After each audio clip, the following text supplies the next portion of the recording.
हाय Vivian. एक और class आपके लिए इंडस वैली सिविलाइजेशन के अंदर, जिसे हम जानेंगे class number 2 of Indus valley civilisation के नाम से। आपकी स्क्रीन पर आपको एक हेडिंग नजर आ रही होगी जहां पर लिखा हुआ है टाउन प्लानिंग यानी कि नगर नियोजन। इंडस वैली सिविलाइजेशन की इंपॉर्टेंट कुछ साइट्स को जानने के बाद आज हम जानेंगे कि इंडस वैली सिविलाइजेशन के अंदर दिखने वाली सभ्यताओं के लोगों की जो टाउन प्लानिंग हुआ करती थी, यानी कि जिन आधारों पर इनके नगर आपको व्यवस्थित नजर आते थे, वो किस प्रकार से हुआ करते थे। देखो, जब हम हड़प्पन सिविलाइजेशन की टाउन प्लानिंग की बात करते हैं ना, तो टाउन प्लानिंग के आधार पर ही आप हड़प्पन कल्चर को क्या करते हैं, डिस्टिंग्विश करते हैं। डिस्टिंग्विश मतलब एक का दूसरे से अलगाव, कि एक दूसरे से डिफरेंट था। किस वजह से? क्योंकि उसकी टाउन प्लानिंग इस प्रकार की सी थी, दूसरी साइड की प्लानिंग इस प्रकार से थी। तो जो इनकी सिटी हुआ करती थी, जो शहर हुआ करता था, इंडस वैली सिविलाइजेशन के सिटीज की मैं बात कर रहा हूँ, वो दो भागों में डिवाइडेड होता था। एक तरफ आपको नजर आएंगे सीटाडल, और दूसरी तरफ आपको नजर आएंगे लोअर टाउन।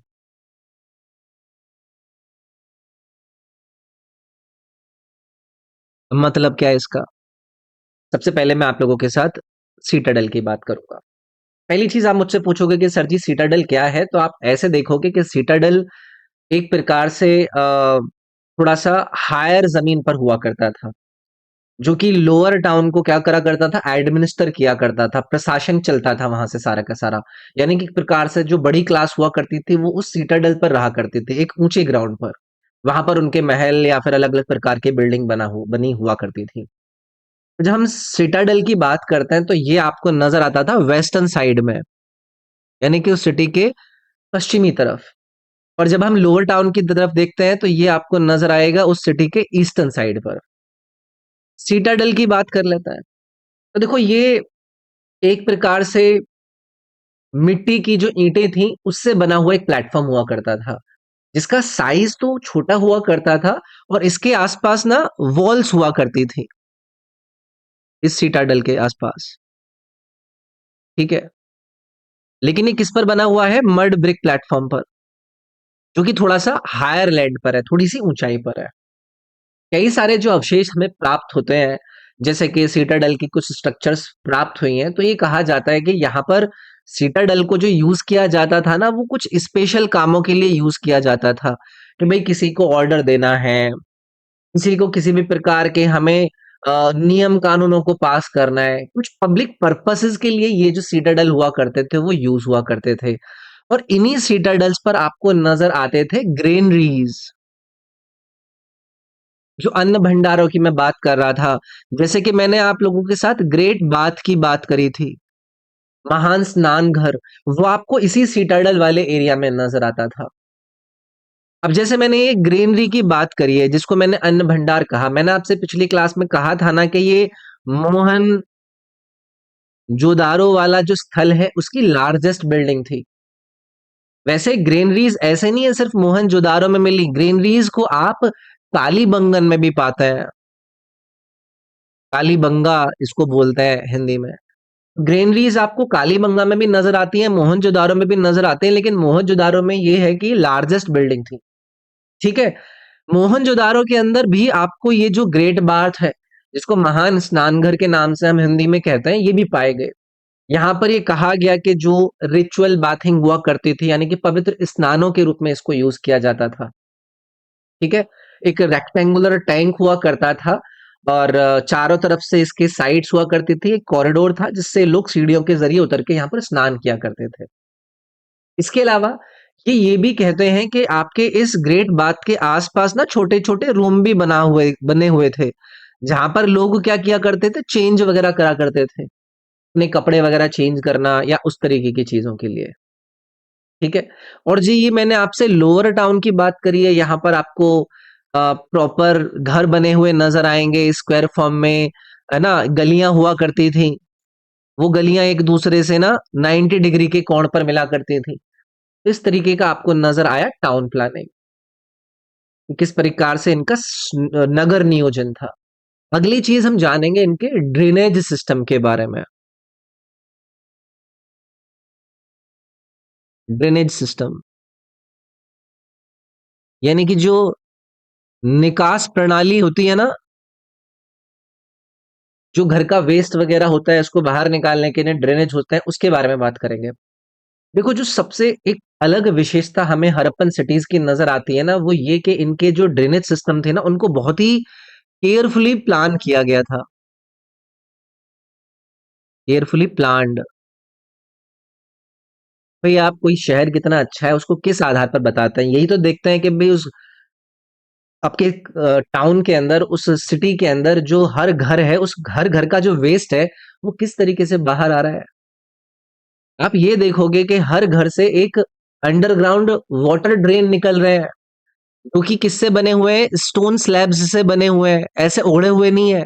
और वो प्रॉपर ऐसे स्टिक आपके ब्रिक के बने हुए शहर के बाहर तक जा रहे हैं।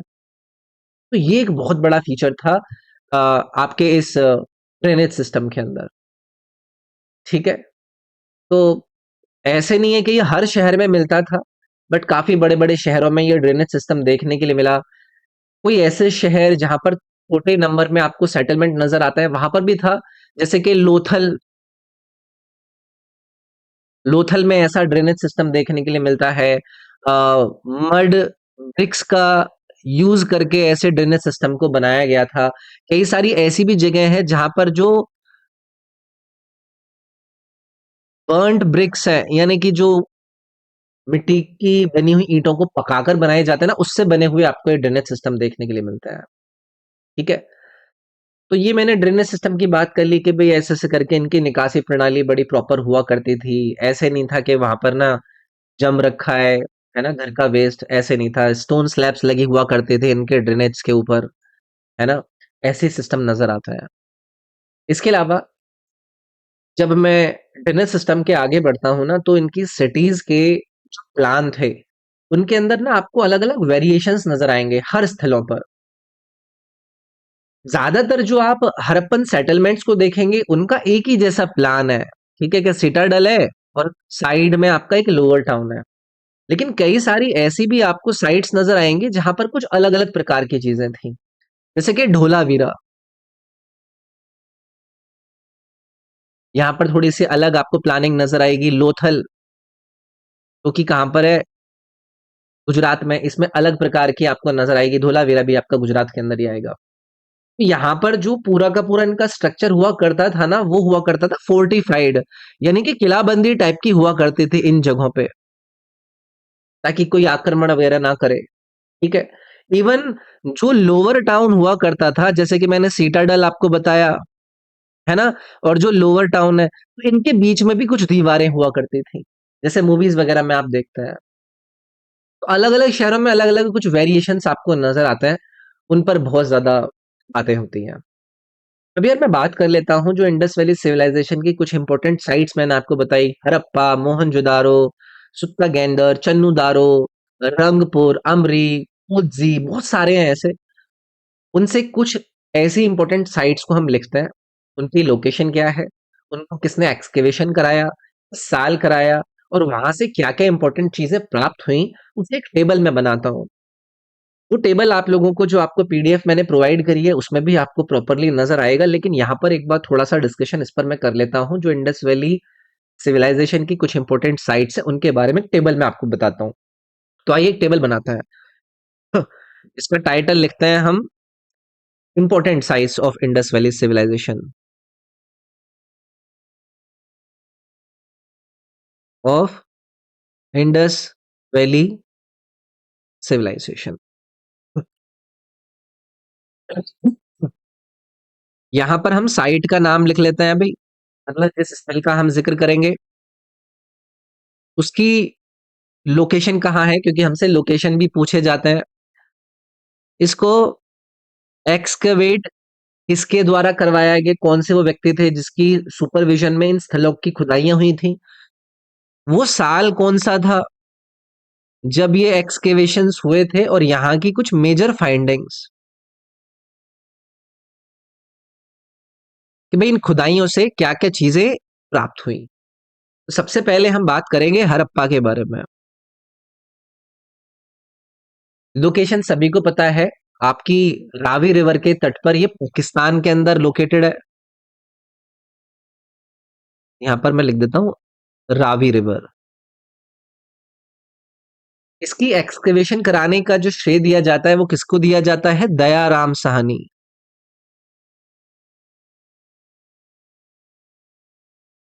ये नाम याद रखिएगा, ठीक है। साहनी है। और साल आपको सभी को रटा हुआ होगा 1921, पहले भी मैं डिस्कस करके आया था। देखो, हड़प्पा से मिलने वाली मेजर फाइंडिंग्स में सबसे इंपॉर्टेंट मैं आपको बता चुका हूं, ग्रेनरी जो अन्न भंडार हुआ करते थे, कारीगरों के क्वार्टर हुआ करते थे, वर्कमेंस क्वार्टर हुआ करते थे। यहां से वैनिटी केस मिला है।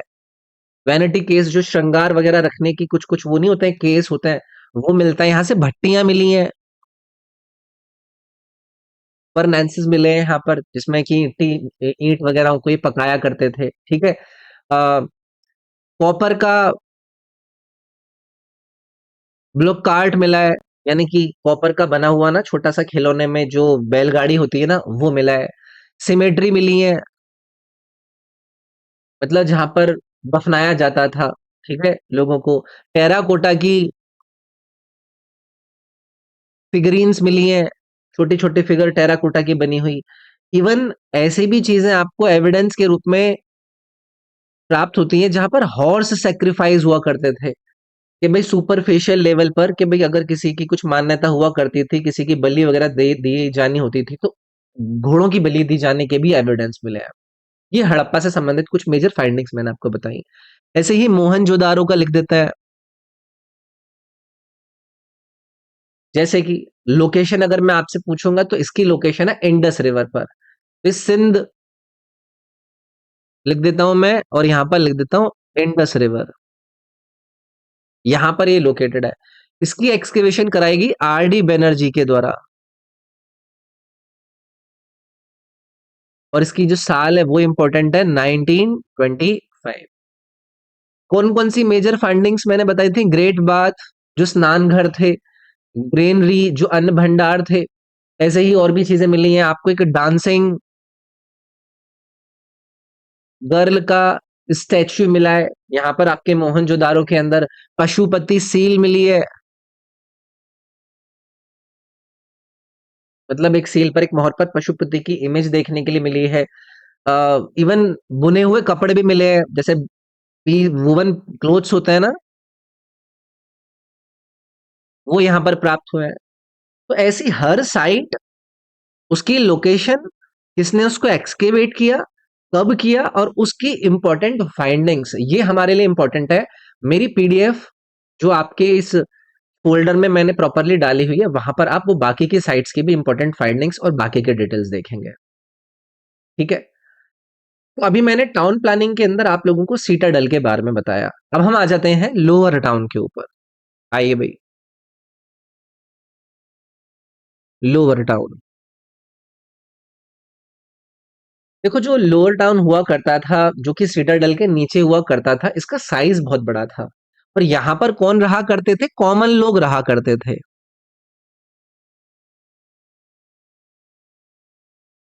सीटाडल के अंदर ऐसा लगता है जैसे वहां पर ना रूलिंग क्लास रहा रहा करती थी, जो कि बताती थी कि भाई ऐसे होगा, ऐसे होगा, ठीक है। जो लोअर सिटीज थी या फिर जो लोअर टाउन हुआ करता था, वहां के जो घर हुआ करते थे, वो एक प्रकार से ना एक ग्रिड सिस्टम में बने हुए थे। ग्रिड सिस्टम का मतलब क्या है? जैसे होता है ना, एक घर हो गया, फिर बराबर में दूसरा घर, फिर बराबर में तीसरा घर, तो एक ग्रिड प्रणाली यहाँ पर यूज होती थी। इसके अलावा जो गलियां हैं वो एक दूसरे से 90 डिग्री पर आपका मिलती हैं, और इन्हीं गलियों के पास में आपको मिलते हैं घर बने हुए। इसी को कह देते हैं हम ग्रिड सिस्टम।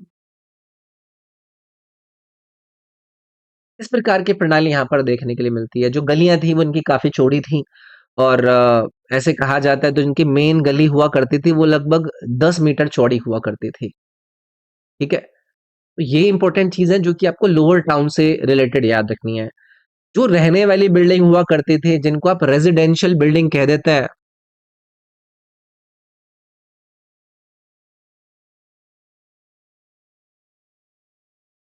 रेजिडेंशियल बिल्डिंग का मतलब हो गया जहां पर लोग रहा करते थे। तो देखो आमतौर पर आप देखोगे कि जो इनके घर हुआ करते थे, वो या तो एक मंजिला है या फिर वो दो मंजिला भी हुआ करते थे। जहां पर आपको नजर आएगा कि इनके घरों के अंदर आपको बरामदा भी नजर आएंगे। ठीक है। और ईंटों के बने हुआ करते थे, जो कि मोटी ईंटें हुआ करती थी। इनकी वॉल्स काफी मजबूत हुआ करती थी घरों की। ये आपको देखने के लिए मिलता है। इवन जो इनके घर हुआ करते थे उन पर प्लास्टर भी हुआ करता था। प्लास्टर और कलर भी हुआ करते थे। तो ऐसे कोई नॉर्मल सभ्यता नहीं थी, प्रॉपर अर्बन सभ्यता थी। ठीक है। और जो छतें हुआ करती थी वो आमतौर पर आपको नजर आएगा कि वो फ्लैट हुआ करती थी, चपटी हुआ करती थी। और कई सारे डोर्स दरवाजे हुआ करते थे। और जिनको आमतौर पर देखा गया कि वो किसके बने हुए थे, लकड़ी के बने हुआ करते थे। प्रॉपरली घर के अंदर किचन हुआ करती थी, जिसके अंदर ना आग लगाने वाली जो जगह होती है जहां पर खाना वगैरह बनता है, जिसको आप फायर प्लेस कहते हैं, वो आपके उन किचन के अंदर अवेलेबल थे। जो बर्तन हुआ करते थे, जो पॉटरी वगैरह हुआ करती थी, वो प्रॉपरली बड़े बड़े जार के रूप में हुआ करती थी, जिसमें ये सामान वगैरह रखे करते थे। अपना कोई तेल रख दिया, आटा रख दिया, जो भी चीजें यूज किया करते थे। ठीक है। इवन मैंने कोर्ट यार्ड के बारे में बताया, जो आपका बरामदा होता है, जहां पर मतलब जैसे ये घर है, घर के बीच में बरामदा है, यहाँ पर कमरे हो गए, यहाँ पर कमरे हो गए, यहाँ पर आपका पौधे लगा दिए इन्होंने, यहाँ पर कुछ कुछ चीजें एक्टिविटीज हो रही हैं, यहाँ पर लोग बैठ रहे हैं। इस तरीके की चीजें आपको यहाँ पर नजर आती थी। ठीक है। तो ये टाउन प्लानिंग की जो बिल्डिंग्स थी जहां पर लोग रहा करते थे, उसको लेकर मैंने आप लोगों से बात करी है कि इस समय पर जो रेजिडेंशियल बिल्डिंग थी वो किस प्रकार से थी। ठीक है। तो टाउन प्लानिंग में सीटाडल के बारे में बता दिया, लोअर टाउन के बारे में बता दिया कि क्या क्या कैसे कैसे करके हो रहा है। अब हम जानते हैं कि इंडस वैली सिविलाइजेशन की इकोनॉमिक कंडीशन कैसी थी। आइए भाई।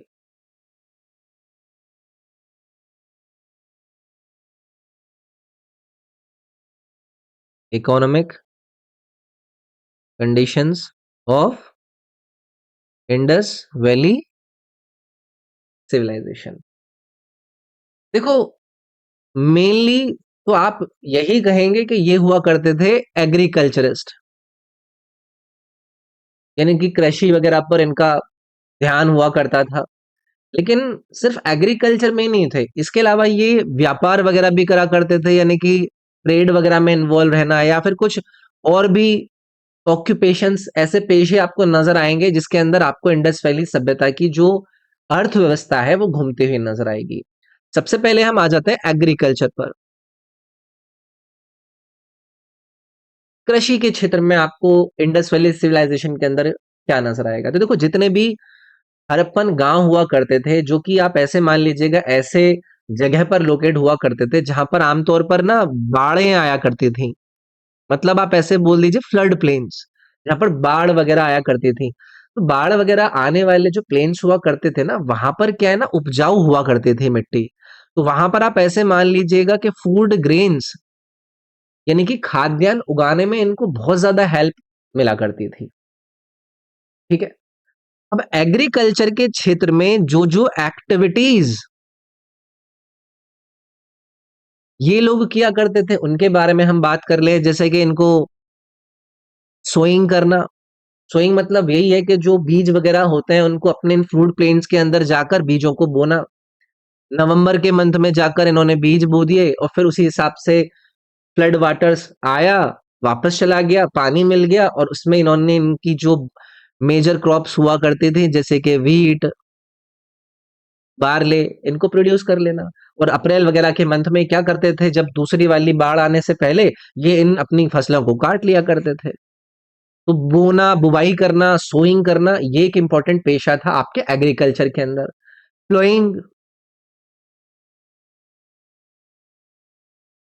प्लोइंग का मतलब हो गया जोतना। अब जैसे कि हड़प्पन सिविलाइजेशन के अंदर हमें देखने के लिए मिलता है ना कि ये क्या ना करते थे, हल यूज किया करते थे। जो प्लग शहर होते हैं वो किसके बना हुआ करते थे? लकड़ी के बना हुआ करते थे। वुडन हल, प्लग शहर, इनको ये यूज किया करते थे। या फिर ये स्टोन की स्टिकल्स यूज किया करते थे। कुछ अगर इन्हें चीजें निकालनी है हार्वेस्टिंग करने के लिए, काटने के लिए पत्थरों की यूज किया करते थे। इसके अलावा इनकी जो सील्स वगैरह प्राप्त हुई, वहां से हमें पता चलता है, उनसे इंडिकेशन हमें मिलता है कि अपनी इन खेतों वगैरह को जोतने के लिए ये किसको यूज करते थे, बुल यानी कि बैलों को यूज करते थे। उनको लगा लिया और उनके जरिए फिर ये अपने हलों के जरिए अपने खेतों को जोता करते थे। ठीक है। जैसे कि अभी मैंने जो आपसे बात करी है कि वो टेराकोटा के बने हुए छोटे छोटे जो खिलौने प्राप्त हुए हैं, मॉडल्स प्राप्त हुए हैं, या फिर हल प्राप्त हुए हैं, वो एक दो साइट से पता प्राप्त हुए हैं। जैसे कि एक इंपॉर्टेंट साइट के बारे में मैंने आपको बताया था, बनवली। यहाँ से आपको ऐसे छोटे छोटे खिलौने प्राप्त हुए हैं। इसके अलावा जो आर्कियोलॉजिस्ट हैं, इन्होंने कई सारे ऐसे एविडेंस खेतों को जोतने के प्राप्त करे हैं, कालीबंगा से भी।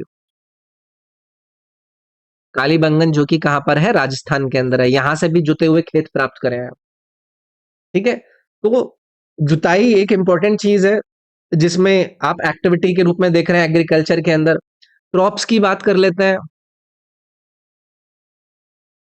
यानी कि फसलों की।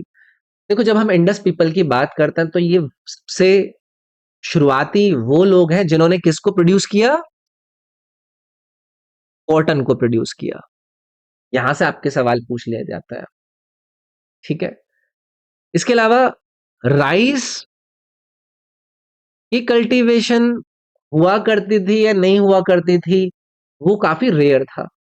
लेकिन आपको ये जरूर है कि इस राइस के जो वो नहीं होते हैं रिमेन्स, जो इनकी छाल वगैरह होती है, वो आपको मिली है कहाँ से, लोथल से। बाकी स्थलों में उतना ज्यादा देखने के लिए नहीं मिलता है। अगर क्रॉप्स की हम बात कर रहे हैं तो हमारे लिए इंपॉर्टेंट है कि इनकी जो मेन क्रॉप्स हुआ करती थी, उनमें आपके आ जाएंगे ये जो व्हीट, अभी जैसे मैंने पीछे आपको बताया।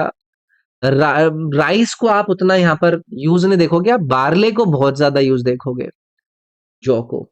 राई, मटर यानी कि पीज, आपके और भी कई सारे चीज यहाँ पर, मिलेट्स भी यूज होते थे, बाजरा बहुत यहाँ पर यूज होता था। राइस के भी अवशेष मिले हैं लेकिन उतने ज्यादा बड़े स्तर पर नहीं मिले हैं। ठीक है। जैसे मैंने बार्ली के बारे में आपसे बात करी है ना, बार्ली के आपको अवशेष मिले हैं बानावली में। बानावली जो साइट थी वहां पर आपको बार्ली के अ, अवशेष मिलते हैं। और ये जो मिलेट है जिसको हम बाजरा के रूप में जानते हैं, इसके अवशेष मिलते हैं आपको गुजरात के अंदर, काफी बड़े स्तर पर। तो क्रॉप्स हमने देख लिया। इसके बाद सिंचाई भी तो करते होंगे, तो इसके बाद आ जाते हैं हम इरिगेशन पे, कि सिंचाई वगैरह में किस प्रकार से इनका योगदान हुआ करता था। देखो, ज्यादातर जो हड़प्पन साइट्स हैं वो आपकी लोकेटेड हुआ करती थी सेमी एरिड रीजन्स में। मतलब जहां पर इरिगेशन करने की बहुत ज्यादा जरूरत है आपको एग्रीकल्चर के लिए, वहां पर ऐसे नहीं है कि ऑलरेडी वहां पर पानी एकदम से पहुंच गया। ठीक है। तो वहां पर इन्होंने नाले बनाए हुए थे, जिनको जिनको ना ये काटा करते थे, कुछ पानी इकट्ठा कर लेते थे, जैसे कि डैम्स मान लो उस टाइम के। ये जो पानी है उनको एक जगह पर जमा कर लिया और वहां से इन्होंने अपने क्या बना लिए, नाले बना लिए, कि भाई यहाँ से नाले के जरिए हम अपने पानी को अपनी जहां पर हमने जुताई करनी है, जहां पर हमने फसलें उगानी है, वहां तक लेकर चले जाएंगे इन डैम्स से, इन नालों के जरिए। तो इरिगेशन वाली एक्टिविटीज भी आपको यहाँ पर नजर आती है। इसके अलावा एक और एक्टिविटी जो नजर आ जाएगी वो आ जाएगी स्टोरेज। भाई इन्होंने सारे काम कर लिए, इन्होंने अ, खेत के अंदर अपनी क्रॉप्स को भी उगा लिया, इरिगेशन भी कर ली, अब स्टोरेज भी तो करा करेंगे। तो आपको फूड ग्रेन्स के बारे में मैंने बताया था कि अन्न भंडार हमें अलग अलग हमारे इंडस वैली सिविलाइजेशन की साइट्स पर मिले, मोहनजोदारो में मिले, हड़प्पा के अंदर मिले, कालीबंगन के अंदर मिले। तो इन अन्न भंडारों के अंदर वो जो प्रोड्यूस हुआ करता था एग्रीकल्चर का, उसके सरप्लस को ये जमा करके रखा करते थे। तो ये चीज आपको नजर आती है इंडस वैली सिविलाइजेशन के अंदर। तो इकोनॉमिक्स जो हम देख रहे हैं इंडस वैली सिविलाइजेशन की, उसमें हमने एग्रीकल्चर देख लिया। अब आएंगे हम एनिमल्स के डोमेस्टिकेशन पर, यानी कि जानवरों को जो ये पाला करते थे। तो आइए भाई, डोमेस्टिकेशन ऑफ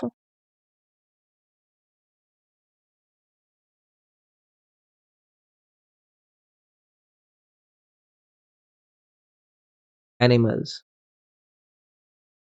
तो देखो, हड़प्पन समय के अंदर एनिमल्स को पाला जाया करता था बहुत ही बड़े स्केल पर। जैसे कि आप बैलों को इन्हें पालता हुआ देखेंगे, भैंसों को ये पाला करते थे, ठीक है? और भी कई सारे जानवर जैसे कि आपका बकरी हो गई, आपकी भेड़ हो गई, ऐसे सारे जानवरों को ये पाला करते थे। कुत्ता तो खैर बहुत पुराने टाइम से पलता हुआ आ रहा है। कैट को पाला करते थे, सूअरों को पाला करते थे। तो ये आपको कैसे पता चलता है? जो इन समय की हमें सील्स प्राप्त हुई, जो मोहरें प्राप्त हुई, उन पर इन जानवरों के आपको छवि देखने के लिए मिलता है, ठीक है? अब हॉर्सेस की जब बात होती है, तो हॉर्सेस का मैंने क्यों ज़िक्र नहीं किया कि भई इनको पाला जाता था या नहीं पाला जाता था, तो वो बहुत ज़्यादा डाउटफुल है कि हॉर्स का ये डोमेस्टिकेशन करते थे या नहीं करते थे। लेकिन लोथल से एक टेराकोटा की ना फिगर मिली, उससे ये आइडिया लगाया गया कि भी हो सकता है कि यहाँ पर ना हॉर्स की भी अ, हॉर्स को भी ये पाला करते थे। इसके अलावा जो मैंने गुजरात के अंदर आपको सुरकोटाड़ा नहीं बताया था, एक और साइट बताई थी, सुरकोटड़ा। इसके अंदर भी कुछ ऐसी चीजें प्राप्त हुई हैं जिससे अनुमान लगाया जाता है कि भाई हॉर्सेस यूज होते थे, लेकिन वो बहुत ज्यादा ना रेगुलर नहीं थे। डर तो लगता ही है, वो पैर पुर मार के मुंह पे भग जाते होते होंगे, लेकिन मिलते जरूर है। इसके अलावा हड़प्पन्स को कुछ एनिमल्स के बारे में भी पता था जो कि काफी इंपॉर्टेंट है, जैसे कि एलिफेंट्स के बारे में इनको पता था,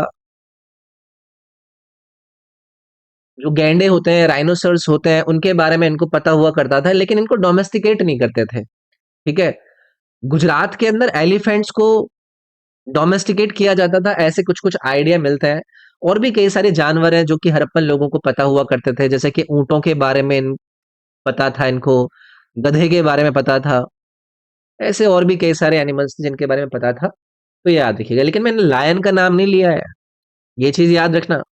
लायन के बारे में इनको उतना नहीं पता था अभी तक के जितना भी ऑक्यू आपका एक्सकेवेशंस हुए उनके अंदर। तो इकोनॉमी में हमने एनिमल्स का डोमेस्टिकेशन भी देख लिया। अब हम आ जाते हैं ऑक्यूपेशन, जो पेशे इंडस वैली सिविलाइजेशन के लोगों के हुआ करते थे। तो आइए भाई, ऑक्यूपेशंस।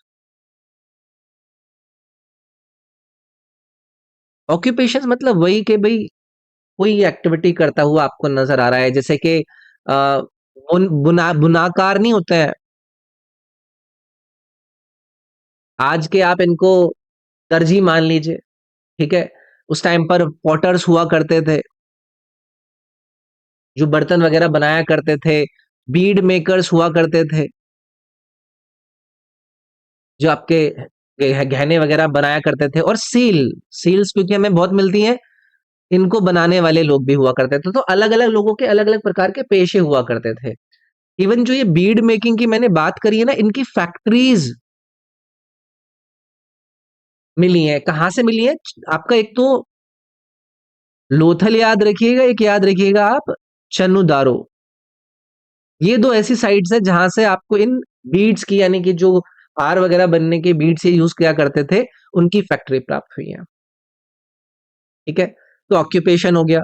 इसके बाद आ जाएंगे हम ट्रेड एंड कॉमर्स में।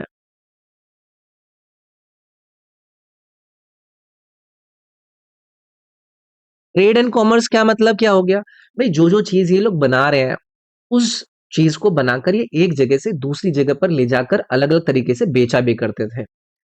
तो इंडस वैली सिविलाइजेशन के लोगों के अंदर आपका इस प्रकार का काम हुआ करता था या नहीं, उसके बारे में आपको कैसे पता चलता है? क्योंकि यहां से आपको क्या मिलती है, कई सारी सील्स मिलती हैं, मोहरें मिलती हैं। आपको कुछ एक ही प्रकार की, यानी कि यूनिफॉर्म प्रकार की स्क्रिप्ट मिलती हैं। ऐसे लगता है कि यार इन सील्स पर एक प्रकार की स्क्रिप्ट लिखी हुई है, तो ये ना किसी की सील है, ये वहां से आया है, उसका माल है, ठीक है? तो अलग अलग चीज में ये क्या करा करते थे, लोग ट्रेड किया करते थे, जैसे कि स्टोन की ट्रेड किया करते थे, मेटल्स की ट्रेड किया करते थे, शेल्स की ट्रेड किया करते थे, या फिर एग्रीकल्चर प्रोड्यूस की ट्रेड किया करते थे। और ये किस सिस्टम को यूज किया करते थे? बार्टर सिस्टम को यूज किया करते थे। बार्टर सिस्टम के, भाई मेरे पास राइस है, तुम्हारे पास व्हीट है, तो थोड़ा सा मेरे से राइस ले लो, थोड़ा सा अपना व्हीट दे दो। तो बार्टर सिस्टम के जरिए ये एक जगह से दूसरी जगह पर जाकर अपने माल को बेचा करते थे।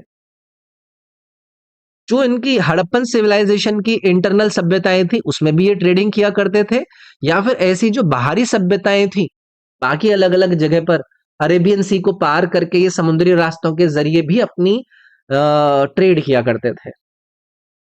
ठीक है, जैसे कि राजस्थान, अफगानिस्तान, ईरान, इनके अंदर बहुत ज्यादा इनके कमर्शियल लिंक्स हुआ करते थे। जो सील्स हमें इंडस वैली सिविलाइजेशन में मिलती हैं, ये वहां पर मेसोपोटामियन सिविलाइजेशन के अंदर भी मिलती हैं। ठीक है, तो होता क्या है, जब हम मेसोपोटामियन सिविलाइजेशन के अंदर जो रिकॉर्ड्स मिलते हैं ना, वहां पर कई सारे रेफरेंस मिले हैं। जैसे कि एक नाम बहुत ज्यादा रेफर होता है, वो होता है महलुआ। ठीक है, ये एक इंपॉर्टेंट है, मेलुहा। इसका मतलब ये बताया जाता है कि ये नाम दिया गया था जो इंडस रीजन के लोग हुआ करते थे ना, उनको। तो ये एक बहुत इंपॉर्टेंट चीज है जो कि आप ट्रेड एंड कॉमर्स के अंदर देखते हैं।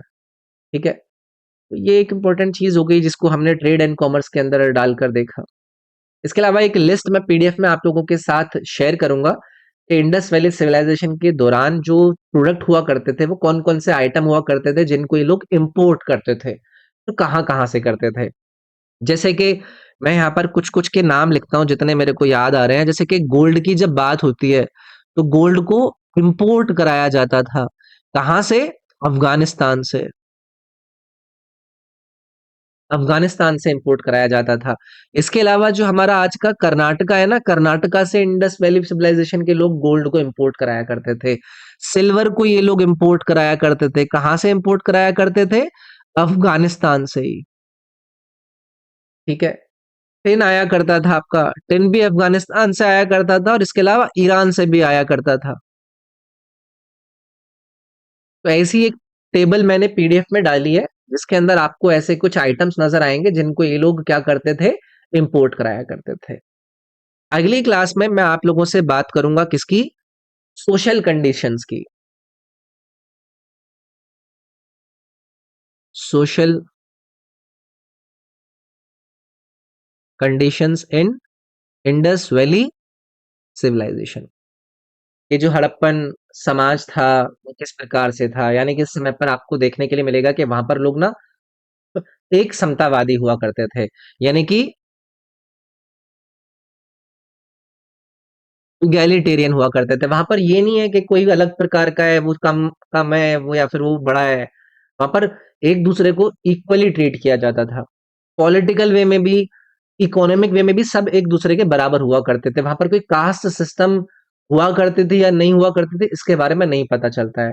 लेकिन अलग अलग प्रकार के जो घर थे, उन घरों को देखकर ये लगता है कि भाई हाँ, इस समय पर क्लास सिस्टम तो जरूर हुआ करता था। ठीक है, तो social condition Indus valley civilisation की हम शुरू करते हैं अपनी अगली क्लास में। इस वीडियो में इतना ही रखते हैं। Thank you, take care, bye bye.